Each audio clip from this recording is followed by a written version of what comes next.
Hello and welcome back to another episode of the Big Hitters FPL Podcast. An interesting podcast today because we're coming to you in the middle of game week 16, is it? And because of the fixture congestion, we thought we'd just do it tonight. So at the time of recording, the 5-6 o'clock matches have just finished, including a big win for Arsenal, and the United match has just kicked off. But we'll just be doing our usual FPL podcast, talking about game week 15, 16 and 17. And then in part 2, we've got a special 2020 recap, as this is our last podcast of the year. So let's start, as we usually do, with Jake's game week 15. How was it, Jake? I mean, the average was pretty low, 41 points, so I guess I did all right. I'm really annoyed about Salah blanking. I watched the first half an hour of the game and he had, a good few opportunities. And I guess it just wasn't his day. I'm happy with clean sheet with McCarthy and Keane getting bonus points. Scott Dan came off the bench because Aurier didn't play, who I've now transferred out. Conser, 1 point.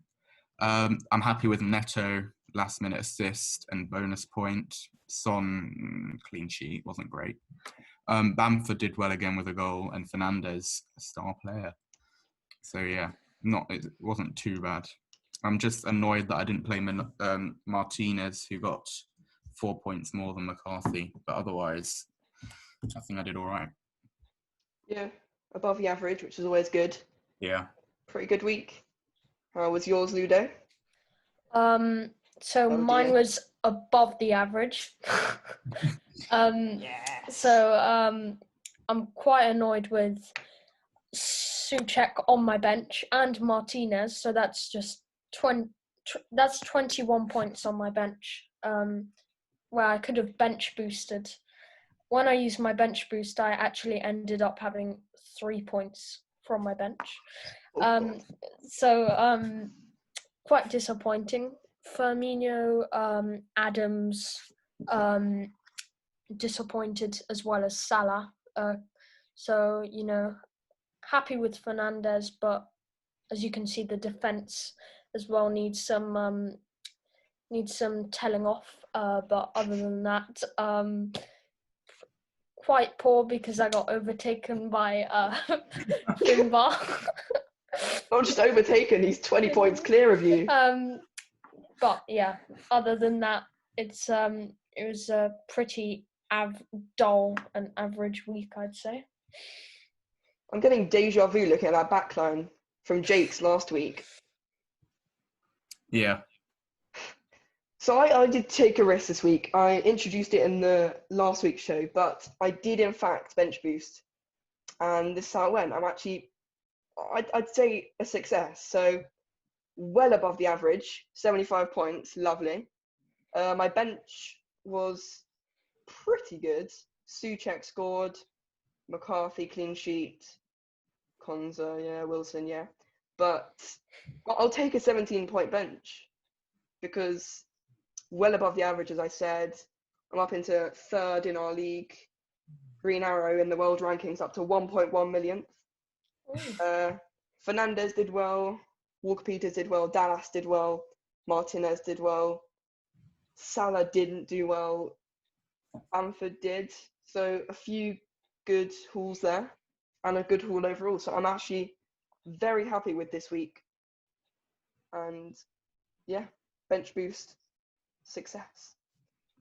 So moving on, I just want to visit something we addressed last week, which was Arsenal versus Chelsea. How did that go, Ludo? Well, obviously Arsenal won. But Can we say that again? I think it was very disappointing from a Chelsea perspective, and from an Arsenal perspective, just what you wanted, a scrappy win against your rivals. Shush! So you got awarded a penalty that perhaps wasn't even a penalty.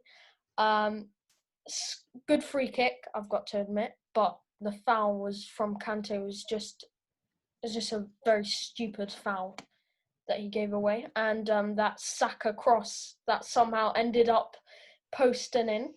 But other than that, yeah.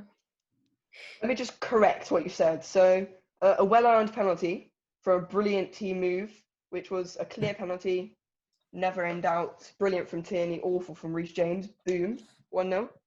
An unbelievable free kick straight off the training ground from Granit Xhaka to make it 2. And then 100% purposeful shot from Bukayo Saka. Of course. Which Mendy was just staring at with quite a funny face, actually. Yeah. And then a Tammy Abraham goal with his chest. And then an awful Jorginho penalty. Awful. Yeah. Anyways, I've got an update from Manchester, actually. Bruno Fernandes is on the bonus points system. Wow! Brilliant.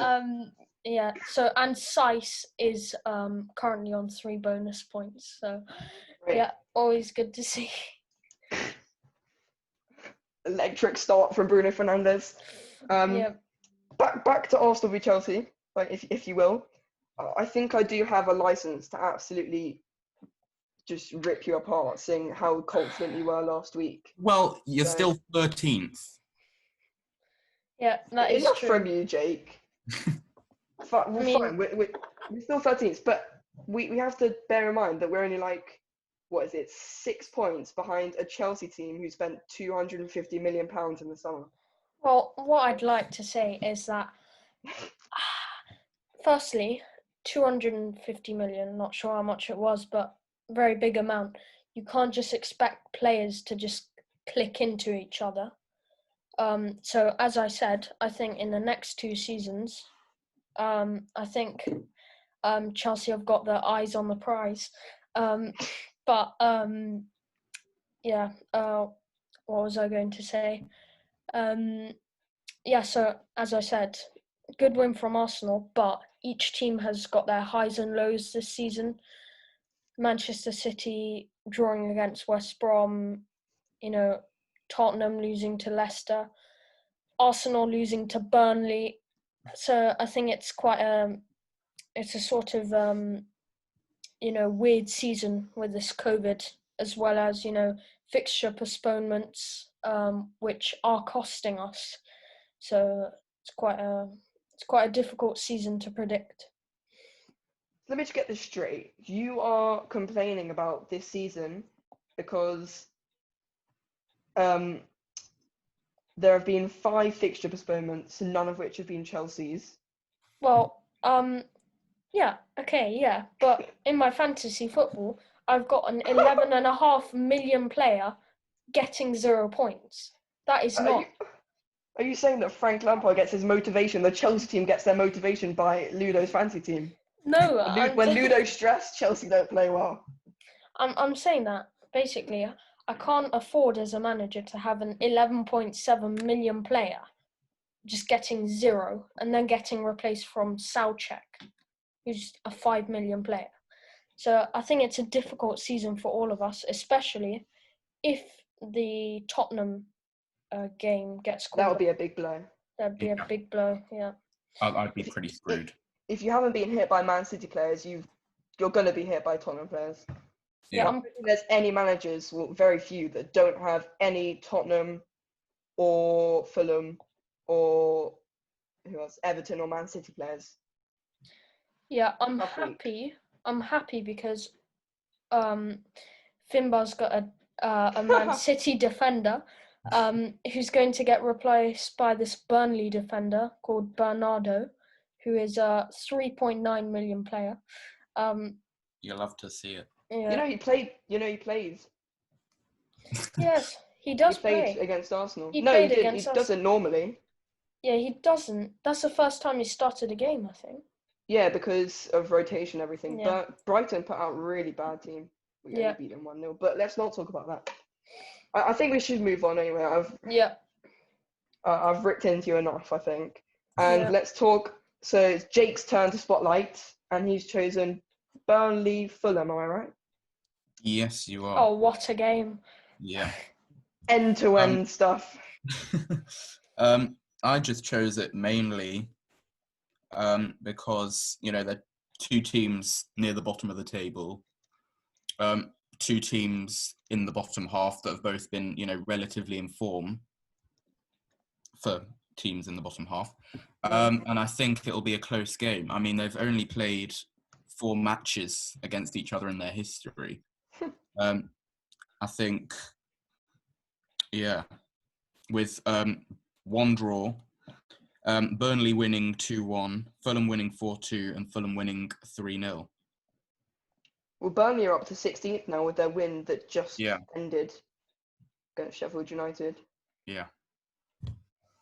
Actually doing quite well, Burnley. They're picking up the points. They're only 4 behind Arsenal with a game in hand. But, yes, we won't talk about that either. So if Burnley win against Fulham, then, trouble. So, Burnley have had 3 wins, a draw and a loss in the last 5. And Fulham have got 4 draws and a loss in the last 5. So, for teams pretty much in the relegation zone, they're not doing too badly. Yeah. I'm fully expecting a 0-0 draw, which is good if you've got the defensive assets. Yeah. Hopefully Charlie Taylor will be fit. I know, I'm so annoyed. I'm really annoyed. He's officially got a yellow flag on fantasy. It says muscle 50%, injury, 50%. I was gonna bring. It was between him and Dallas to bring in, and Dallas just got 9 points with I think 3 bonus, and Taylor got 1 point. So it's a good decision. Masterclass from Jake. Yeah. Brilliant. I also want to talk. I know I talked about Jack Grealish last week, but I want to talk about Aston Villa in general this week because they've got a few decent assets. The main one, the most popular one, Jack Grealish, but there are a couple upcoming who look to be better value. I'm talking about Bertrand Traore. I'm talking about El Ghazi. Do you think it's worth the direct swap? When Chelsea played Aston Villa, Villa actually played really well. As you can see there, Martinez getting 10 points, but making quite a lot of saves. I thought his distribution was very good. And I think that again, El Ghazi scores again, and I really thought it was a good team performance from them. Apart from Jack Grealish falling onto the ground every 2 seconds. I mean, it is true. I mean, people say he is the most fouled player in the Premier League, but he goes down way too easily. I mean, for 45 minutes out of a 90-minute match, he's on the floor. So I think that's quite unacceptable. But he blanked, but he's a really good player with lots of potential. If he stays away from his natural habitat, aka the ground, then he's got the potential to be a really strong player. And I think Grealish is growing in confidence along with his teammates. So Aston Villa is quite a good team to look at. Well, Aston Villa are 5th now with a game in hand on United and Everton and 2 games on Leicester. So, and obviously could go up into 2nd. Yeah. If they beat United. And I will say about Jack Grealish, he's very good to watch, but I'm not so sure in terms of fantasy FPL hauls. And El Ghazi's got a lot. He's got the open play scoring opportunity, and he's got penalties as well. So he scored 5 goals in his last 5 games. Yeah, good record. And one more team I want to talk about is actually Arsenal, who have put together 2 wins now. Saka has picked up some points in both. A nice clean sheet for the 3 of us for Leno, which was nice. And with really some quite promising fixtures. They've got West Brom, then Palace, then Newcastle, then Southampton. Should we be thinking about maybe the Lenos, Gabriel Martinelli, Bukayo Saka, potentially? Well, you go, Jake. No, that's what I was going to say. If you want to take a risk, really. But, Arsenal aren't very consistent, so Yeah, fair enough. I wouldn't say it's a strong option, but definitely, an option. I'd say out of the three, Saka looks the one to watch because an Yeah. assist tonight, a goal and just a goal last night against And Chelsea. assists Sorry. and 3 bonus. Oh, he did. Wow. So that was a good 13-point haul. Yeah. So, What were you going to say, Ludo? No, I was going to say Leno, he got 2 saves tonight, so that's 7 points.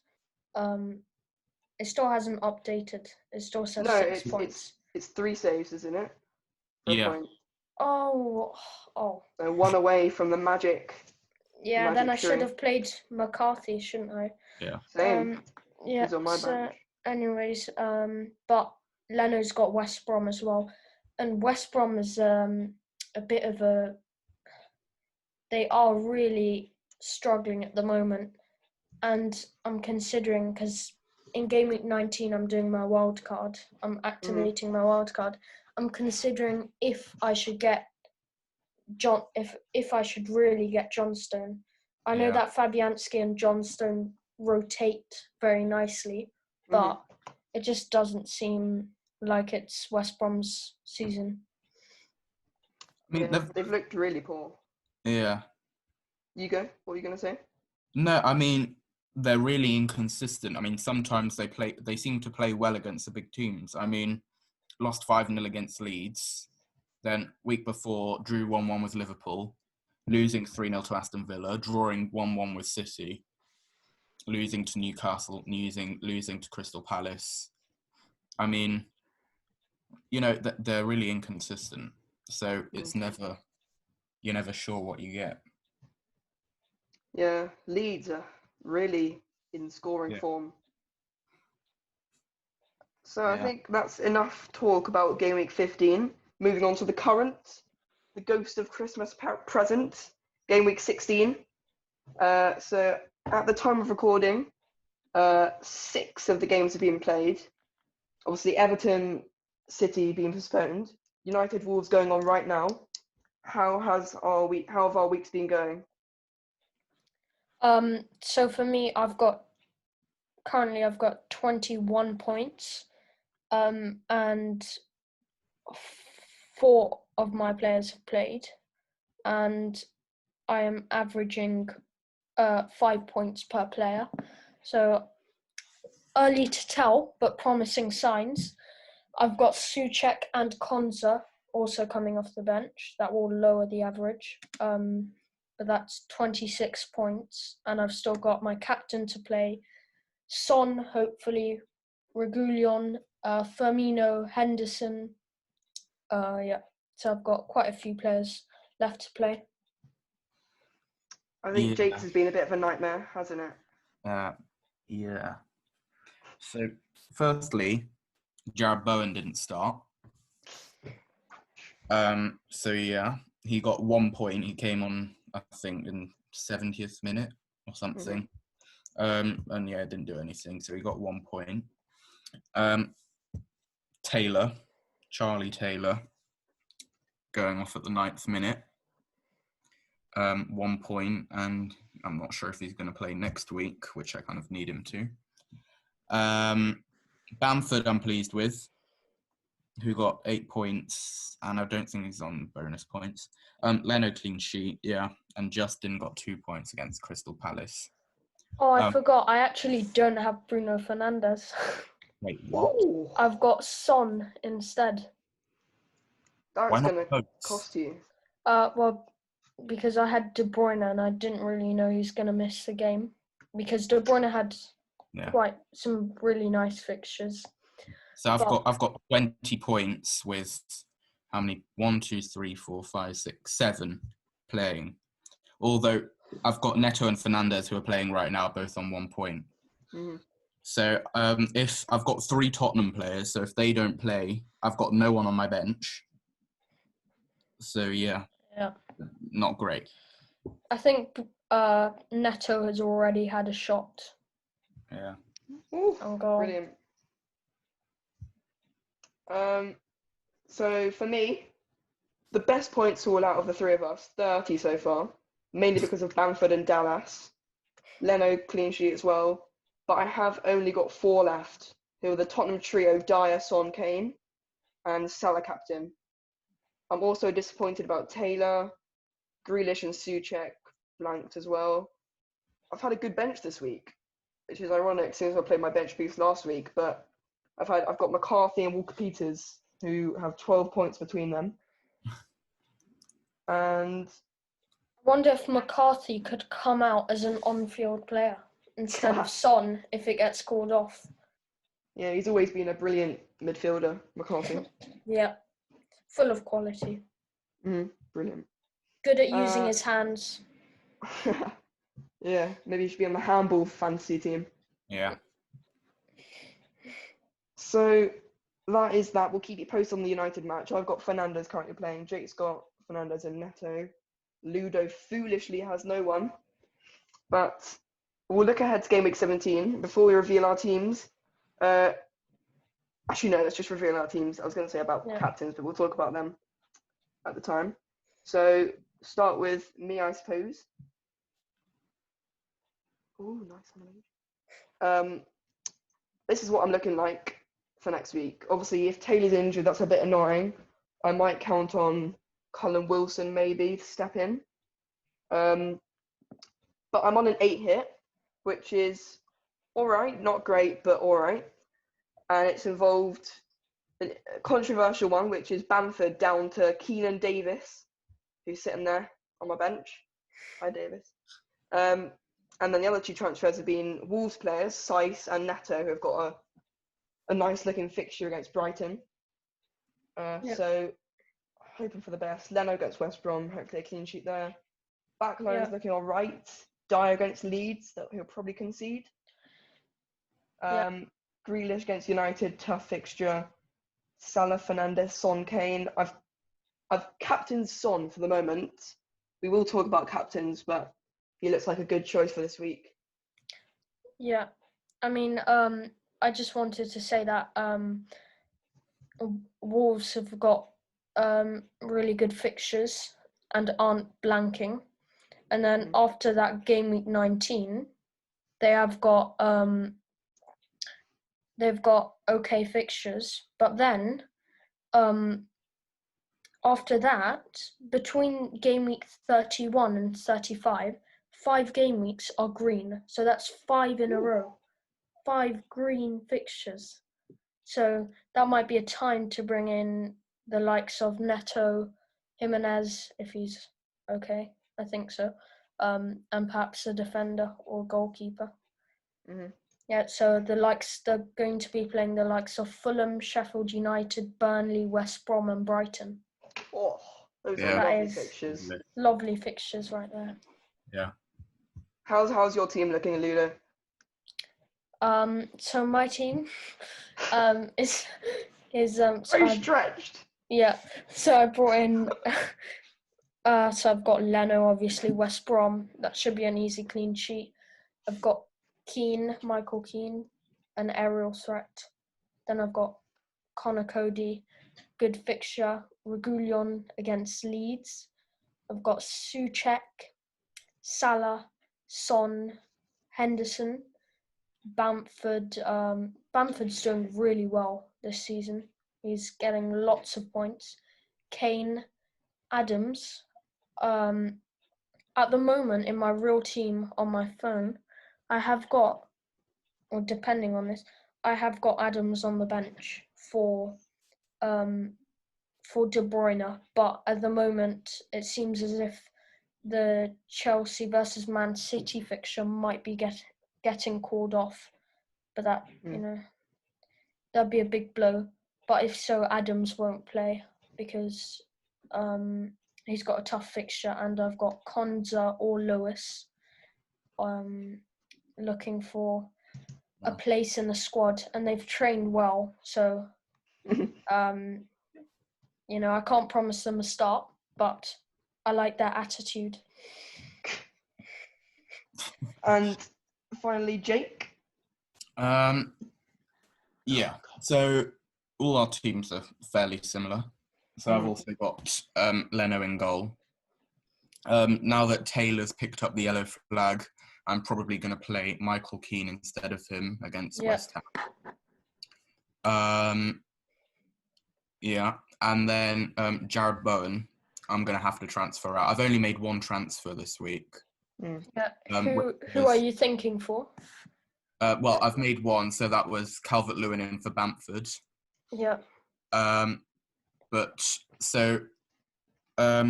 transferred Jack Grealish out, I think, game week 14, and I had three options. I was either Jared Bowen, Harvey Barnes, or Gylfi Sigurdsson. And out of the three, Jared Bowen's done the worst. So, yeah, I'm pretty annoyed about that. So I'll probably bring in one of those two. I'm just not sure who. I think probably... What were you going to say? Probably Harvey Barnes. That's what I was going to say. I'd agree.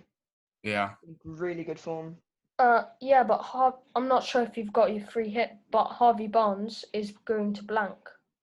No, I know. That's fine. So West Ham though. So would Bowen. Yeah.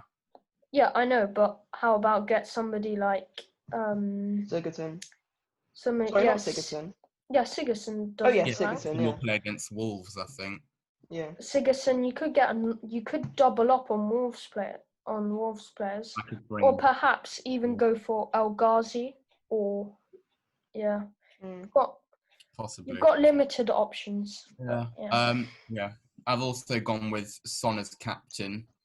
I've also got Dyer and Kane, both Tottenham players, and the only reason why I went with Son over Kane is because if Son scores, it's more points. So, yeah. And I'm still not sure about Son because I could captain Salah against Southampton. But, yeah, I'm pretty happy, I think. Yeah, I'm with Jake in captaining Son, and I've got a pretty clear reason for that. A, if he scores, he gets 5, but B, I've watched the last Tottenham match against Wolves, and Kane plays so deep. Yeah. He's literally a CDM.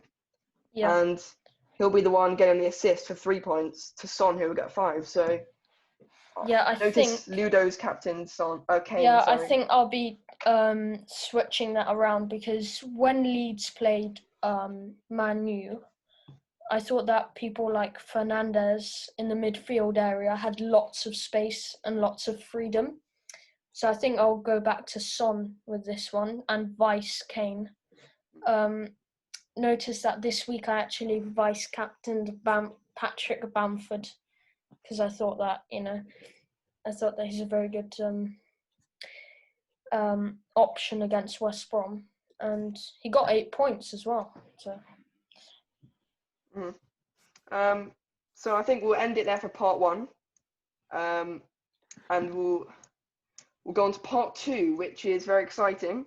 Seeing as it's the last podcast of the year, we are going to do a 2020 recap. So let's get it. Okay. We'll start. So basically, we'll just sort of reflect on our year and answer. We've come up with a few questions about our years. So we'll start off with an interesting one. The weirdest player you found on your team. So we've obviously made some interesting transfers. Who's the weirdest of them all? Maybe Keenan Davis or Delap or Aubameyang. Wow. For me, I think it was probably I'm going back to. I think it's probably. I'm not sure. I mean, I think it was. I'd say I don't really have a weirdest player, but I'd go for Mitrovic because he's been very, useless. He got 1 point in the starting game week and then just collapsed, didn't he? Mm-hmm. But he got 12. He then got 12 points against Leeds, but then after that, he's been a substitute. Yeah, I don't think he's even starting many of these days. No. I mean, surprisingly, on the bench. I think he did pretty well in the Championship last season. Yeah, he got like the golden boot or whatever they call it in the Championship. Yeah, you might have to inform yourself on that, Noah, because you might be going down next season. Haha, very funny. Very funny. Moving on. Did Jake's. Did we do Ludo's? Yeah. Okay, so I suppose that leaves me. And I've got two. I've got Yuri Tielemans, who was an interesting one. Not entirely sure why I went for him in the end. I think Leicester had good fixtures and I couldn't afford Harvey Barnes. So I went for the pound land Harvey Barnes. I wouldn't say he's weird, as in. Well, he's not exactly the guy that you're going to turn to get the points. No. I just fancied him as a bit of a different option, and it didn't go well. He hit the post, I remember. Yeah. But didn't score. And also, it wouldn't be a podcast without mentioning Jimmy Dunn. So I'll just leave that hanging in the air. Lovely Jimmy Dunn. Yeah, I've got some news from Manchester. Sice has hit the bar. Are you watching? No, I'm not. I'm following it. Yeah. Okay, cool. So those are some of our strangest picks. But let's move on to a slightly more sensitive topic for maybe Ludo. But well, an even more sensitive one coming up. But what's the worst mistake you've made this year? Worst mistake. Well, I'd say the number 72. More needs to be said. I think, well, when you go to my slide next, I think I will explain to you, my problems. Yeah. Yeah. But yeah. Moving on to our slides, which describe our. We've still got a couple more questions. So worst mistake, I'll say. We've got 5 minutes left. Yeah, we'll start moving along. But I'll just say my worst mistake, probably playing the free hit in game week 8 along with you two. Jake peer pressured us. I'm just going to say that. So yeah, Jake. You're going to have to take responsibility for that, Jake. Yeah. It's your worst mistake, not ours. Well, no, that's not my worst mistake. Oh, dear. He's got one worse. So this is my first year in fantasy, which may surprise you. Noob. Carry on. I did not know that it's a 4-hit every time you make a transfer. So in game week 2, I think it was probably more than a 72-point hit. I think it was 72. I checked. Did you? Yeah. So yeah, I kept just messing around with my team, transferring the same players in and out and see who fits best, which I did not know would cause me to lose 70 points. So yeah. Or triple captaining Son when he got 1 point in game week 5 against Newcastle. Yeah. Game week 3. 3? Yeah. So we've sort of touched on that again, but the biggest hit we've all taken. So Ludo and Jake both taken 72. I'm quite pleased that the biggest hit I've taken so far this year is a 12. I've taken it 3 times, a 12 hit, but nothing more. So praise to me. Stop showing off. To be honest, apart from that 72, you probably haven't taken more than a 12. I think I may have had a 16. I took a 60, but... Oh, God. And another quick one. And if you guys have calculated it, what's your worst game week? I had a 42. I had a 32 at the start, where most of my players blanked. Probably this one, game week 16. It's not over.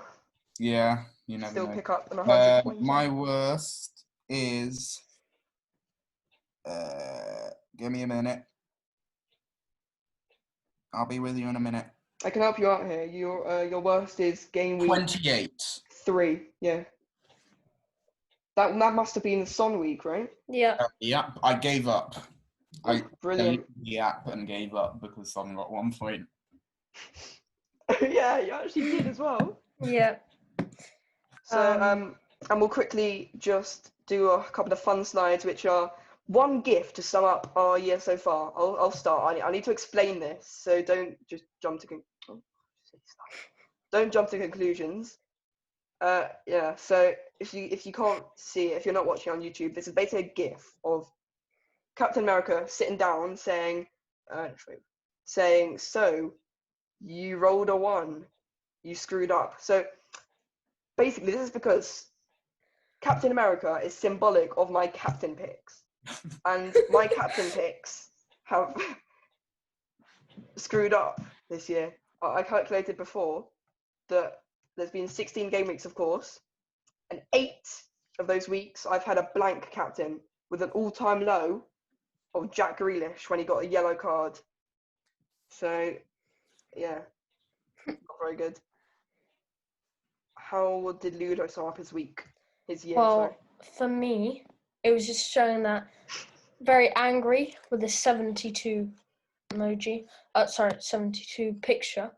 And as you can see here, I've got my ranks on the past 2 seasons. So I came inside the 6 million in the rank, and then I came in the top 2 million, and I actually got the same points as exactly Noah. The same, yeah. Exactly the same, and the chances of that happening quite are offensive really low. to me, actually.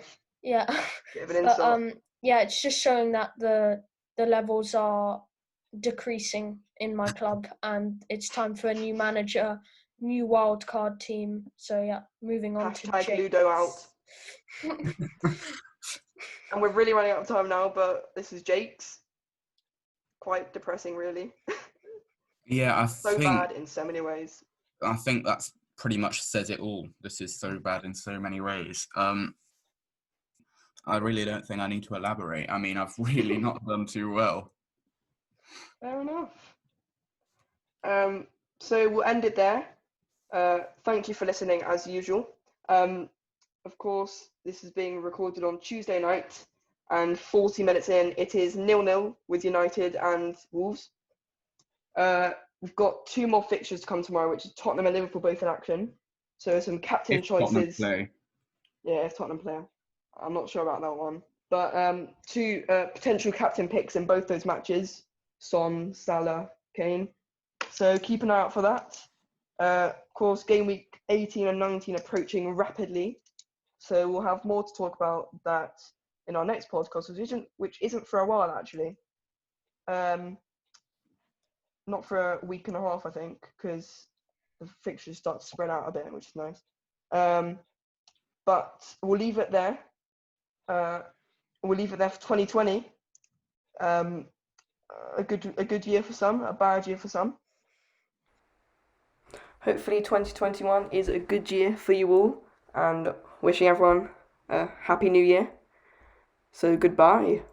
Bye-bye.